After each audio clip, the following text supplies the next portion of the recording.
Do you believe wartime veterans should have an easy life once they come home from service? Well, stay tuned. I'm going to talk to you about what it's like to go to war and what really is like being a wartime veteran. Hey, Jason here.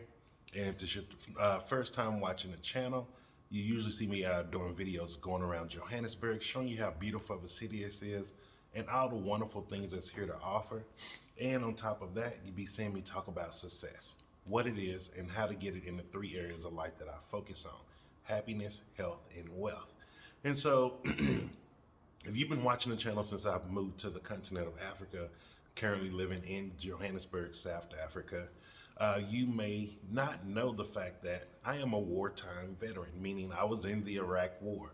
And I don't talk about it that much, and I don't even use that title of veteran much anymore at all anyway, because I really don't relate to it anymore. And what I mean by relate to it anymore, I've done a lot of emotional healing to forgive that part of my life, to move on and let go. Like I stopped holding on to a lot of regret, anger, and resentment. And I just started finding things that I was grateful for my military service and for even being in wartime. And so with that, and doing a lot of psychology work on myself, really, really committing to doing the deep, dark work, shadow work, and all these other things, and just healing myself emotionally and just forgiving myself for a lot of things. And also forgiving others who I may have thought done wrong by me in the past and things like that. And so you don't see the things that I do behind the scene. You don't get to see the things that sometimes, or the things that I struggled with before. Like, because the Jason that was the wartime veteran, really messed up in the head. I was actually dealing with not PTSD. I can't say that legally, but I had severe anxiety. I was suffering from severe depression.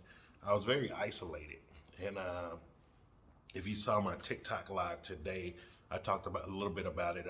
I was suffering from something called hypervigilance, which is something a lot of wartime veterans have due to the situation, and it makes sense. And what hypervigilance is, it just means you'll see them always looking around. And so they're always being aware of their surroundings 24/7. Now, I still do that to this day. I've just adopted it or adjusted it to where it can fit into my lifestyle of being someone who travels to different areas, not knowing the languages. So I use it for a way for me to read the room, read the areas, and this is how I just easily just know where to go and how to stay safe when I'm navigating through countries, even though I don't know anything about them. So like, I'm saying that because I want you to see like some things that you may come home with from war, they can actually become something that benefits you in another area of your life if you learn how to operate it correctly. And you would think that people, after they go to war, they're getting extensive treatment, all these different things. Now, I can't say what the military or what the governments do for soldiers now when they're coming back from deployments and things, but I can say for my generation, the people who went with me, we didn't get much help, if any at all. And so for me, I remember even going through the veteran affairs system, the VA hospital and stuff, and it was more just pushing pills, man. It was, to me, I felt more that it was just what's the next pill that you can prescribe me? What's the next thing you can read out of the book and have me try? I felt like I was just testing medications out, and and even when I had my, let me see, psychologist, because that's the one that don't prescribe medicine, I felt like the modality that they were using, it was just wrong. It didn't exist. They were using a CBT, cognitive behavioral therapy, and I just felt like it wasn't the correct modality. I was like, I'm not an addict, and I'm not dealing with things like that. I went to war. I had trauma. I have trauma. I've seen things that I believe a normal human being should never have to go through in their life. And so bringing those things back home, and you're taking me through the steps. But CBT is very effective on like eating disorders and for addictions.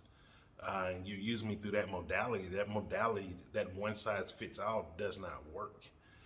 And so that wasn't helping me at all. And then when I finally just decided to do things on my own, it actually came by accident, and it literally came through my late wife, Cece. So most people don't know this. She was a clinical social worker, and she started studying as she was getting her doctorate and everything, different modalities of therapy for trauma. And she went and she discovered not discovered, she found the ACT, acceptance commitment therapy modality, and she just gravitated to it, and she really loved it because it was more of a holistic, it was a mind body spirit type thing of mending everything together, working as a trifecta. And as she was learning it, she was teaching it to me too on the side.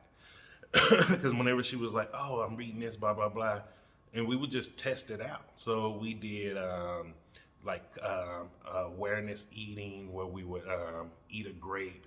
You eat it for like 30 seconds. You swish it around your mouth. You're actually really eating something, activating your taste buds.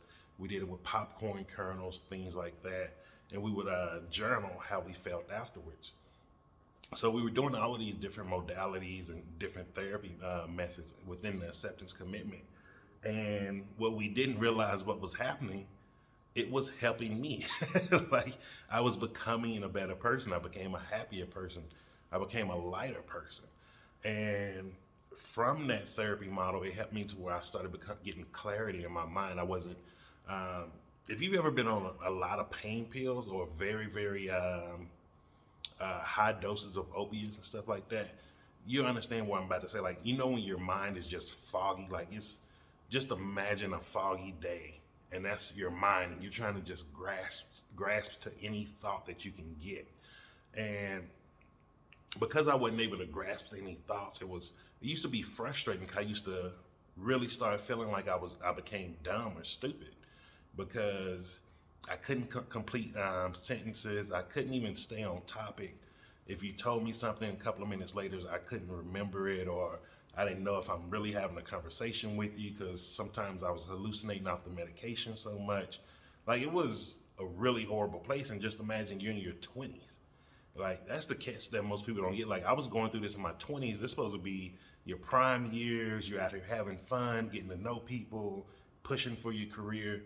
And behind the scenes, people didn't know I was just collapsing. Everything was just collapsing for me in my 20s. Like, because psychologically, I was just breaking down and I didn't know what was going on.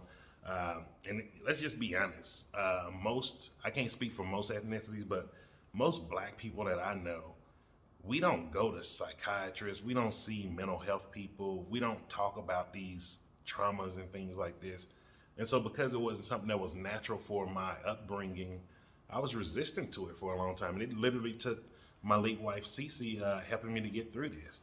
And I really believe to this day, she started doing everything she was doing in those treatment modalities to see how much she could help me. And I have to say, like, yo, it changed my world. Look at me now. Like, I'm a happy person. I can smile. I can laugh. I'm not fearful anymore. I'm not angry anymore, which it feels amazing. And it feels like I'm a new person in life. And one of the other things is like, and they don't see, like, let me just say this, like, movies don't depict war. Like, yeah, they show you the explosions, all of that, the Hollywood thing. They don't depict war. I will say this, war, going to war is 80%, no, I would say 80%. It's 80% spiritual. And what I mean by that is your spirit just dies as each day goes on. Like it, by the month 6 to month 7, you're just a zombie. Your spirit is just gone. Like it 80% of it is spiritual because that's what gets attacked first. Like so many people think the explosions and things like that. Even if you talk to any person that's been to war, if they're willing to talk about it and they're in a safe place with themselves to be able to talk about it, just ask them like, what does it feel like when you hear incoming? And I'm pretty sure they're gonna say something like, you feel your soul rattle. Like that first time I ever felt incoming. I remember it to this day. I remember the picture. I remember running to the barriers for safety. I remember running all of this out of I had an outer body experience. Like it was such a, it shook my soul out of me, and the body just started running. And I could see myself running there, and it's one of the scariest things that you can ever go through in your life. Like it's something I don't wish for anyone. It's something that I hope one day we come to a place where there's no more war, because hearing things and seeing some of those things, it's traumatizing. And the Iraq War was one of the first wars where the Afghanistan-Iraq War, it was one of the first wars for Americans that people came home intact, meaning it wasn't as many people being blown up, so it wasn't many missing limbs and things like that, as such as the Korean War, the Vietnam War, or the two world wars. And so because it was more of a mental issue that we're facing, a lot of these things get overlooked, and a lot of veterans are going underserved actually. So I know like most people would have answered that question I asked in the beginning: do you believe wartime veterans should be treated, be treated great and should have an easy life? You'll probably say yes, they earned it, they fought for it. But the reality is they're not having an easy life. This whole depiction, this narrative that's kind of out here that you hear a lot of people say, you like, because a lot of times you see a veteran, especially after they get out for after so many years, they just get a lump sum, a large sum of money come. It usually mean they were fighting for their disability, their pension, or something like that. But what they don't tell you is like, you go broke for it. You have to go broke, man. Like when you waiting anywhere from 10 years or longer to get back paid for disability, because now you're in a mental space where you're afraid if you have another PTSD moment, you might hurt somebody at work, or you might, I can tell you like my experience. I used to have flashbacks when I hear the lightning and thunder in Texas. And I used to be driving, and then you just hear lightning and thunder start happening. And then I remember I would just come to, and I'm somewhere else. I don't even know where I'm really at. I didn't know how I drove there. I was just thankful that I didn't get into an accident with someone. I remember there was a time I was in a Home Depot. When I went there, like a big pallet had fell over, and then I just went back to Iraq. I could literally see it. I could hear some incoming, as it was one of those days where they were walking, incoming into our trailers where we were living, and literally I just went right back into that place. I didn't realize I was in Home Depot anymore. And a lot of times people don't know what the veteran's really going through. And even the veteran don't know what they're going through, because no one's here to talk to us about it. And also, if someone came from the Iraq War, we don't really relate 100% with the Vietnam War. Like we wasn't fighting in the jungle. So like I can tell you from my experience, I didn't believe I really deserved to have mental health issues and things like that. Like, and you may be like, Jason, but you went to war. It was like, but I was comparing it to people that had to go fight in a jungle. They had to go through all of those things. Like my heart felt more for them growing up, seeing some of my uncles and seeing just how some of those veterans, Vietnam veterans, how they were treated so poorly. And then I'm like, man, I'm coming from this, I'm in the modern war, blah, blah, blah. And I'm sitting here, I'm being a punk. And that's how I was looking at myself. Like that's the ways I was talking to myself. And you'd be shocked how many other veterans are having that same self-talk. So like they're trying to hold it in, like I can do this, I can get it back together. And the truth is, it's trauma. We have to start working some of this trauma out, and we have to start communicating it out. And, I didn't realize until today that I don't really talk about these things. Like I didn't even know about it. Well, actually, it was 2 days ago. I met an American family here, a lovely husband and wife that I met while at the Vegan Chef, and they asked me a couple of questions about it. And they was like, "If it's okay if you want to talk about it," and I was like, "Yeah, I don't have no problem talking about it. I'm not at that point where it bothers me anymore." But I didn't know I don't talk about it here on YouTube, so I have to first give an apology to my fellow veterans out there. I do need to talk more about being a veteran. I do need to talk about some of my experiences when I got out of the military.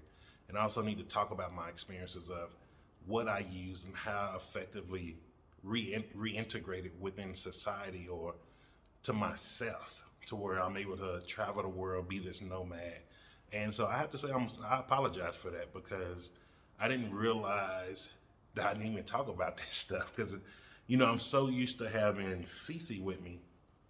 So me and her bounced everything off each other. Like I didn't even think about it. So I'm going to actually start talking more about some of that stuff. And if there's things you want me to express or go into more details in, let me know and I'll talk about them and make videos about it. But if you're a veteran out there and if you feel like, things just not helping you, like reach out to me. Like I can just share with you some of the things that I do.